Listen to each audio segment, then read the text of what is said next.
नमस्कार. गुरुज्ञान ज्योतिष क्लासमध्ये आणि मार्गदर्शनमध्ये मी स्वप्नील देशपांडे तुमच्या सर्वांचं पुन्हा एकदा सहर्ष स्वागत करत आहे.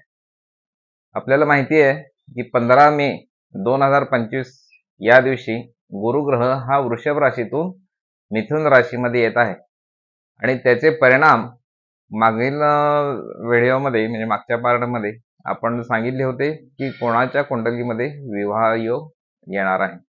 आज आपण बघायचं आहे कोणाच्या कुंडलीमध्ये, कोणाच्या राशीमध्ये, कोणाच्या लग्न राशीमध्ये संतती सुख असणार आहे, संतती योग असणार आहे. म्हणजे येणाऱ्या वर्षभरामध्ये कोणाच्या घरी नवीन बाळ जन्माला येऊ शकतं हे आपण बघायचं आहे. आपल्याला माहिती आहे की गुरु हा ग्रह दरवर्षी वेगवेगळ्या राशीमध्ये जात असतो. व्हिडिओला सुरुवात करण्यापूर्वी जर पहिल्यांदाच तुम्ही जर इंस्टावर, यूट्यूबवर, फेसबुकवरती जर व्हिडिओ बघत असाल आणि जर ज्योतिषशास्त्राविषयी जर तुम्हाला जिज्ञासा असेल तर तुम्ही नक्की आपला व्हिडिओ बघून व्हिडिओ आवडले असतील तर नक्की शेअर करा, सबस्क्राईब करा आणि लाईक सुद्धा करायला विसरू नका, जेणेकरून नवीन नवीन विषय तुमच्यापर्यंत पोहोचत जातील. 15 मे 2025 ला गुरु वृषभ राशीतून मिथुन राशीमध्ये येत आहे. आपल्याला माहिती आहे की गुरु हा ग्रह 1 वर्ष एका राशीमध्ये राहतो. म्हणजे तो साधारण 15 मे 2025 पासून ते पुढच्या मे पर्यंत 26 पर्यंत गुरु मिथुन राशीमध्ये असणार आहे. गुरु हा शुभ ग्रह आहे.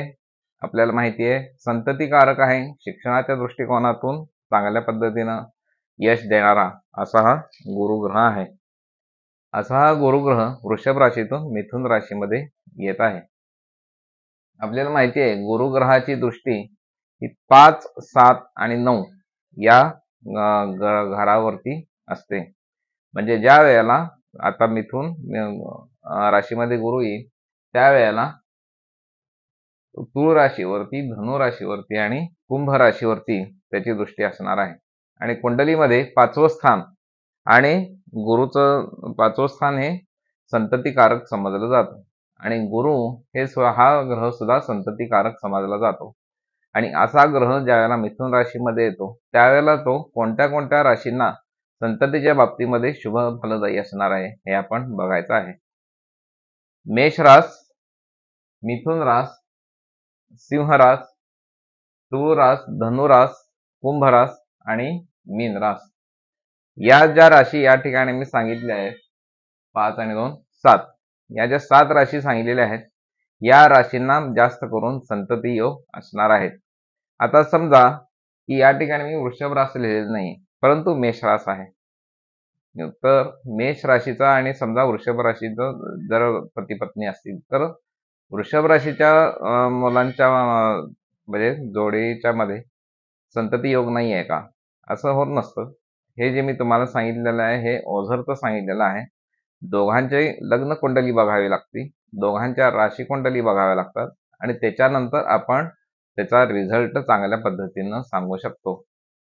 तर आता मी ह्या ज्या राशी सांगितलेल्या आहेत मेष, मिथुन, सिंह, तुळ, धनु, कुंभ आणि मीन या ज्यांच्या राशी असतील तर त्यांना नक्की हा व्हिडिओ शेअर करा आणि ज्यांना संतती होण्याची इच्छा आहे त्यांच्यासाठी हा नक्कीच व्हिडिओ शुभ फलदायी असणार आहे, याबद्दल काही वाद नाही.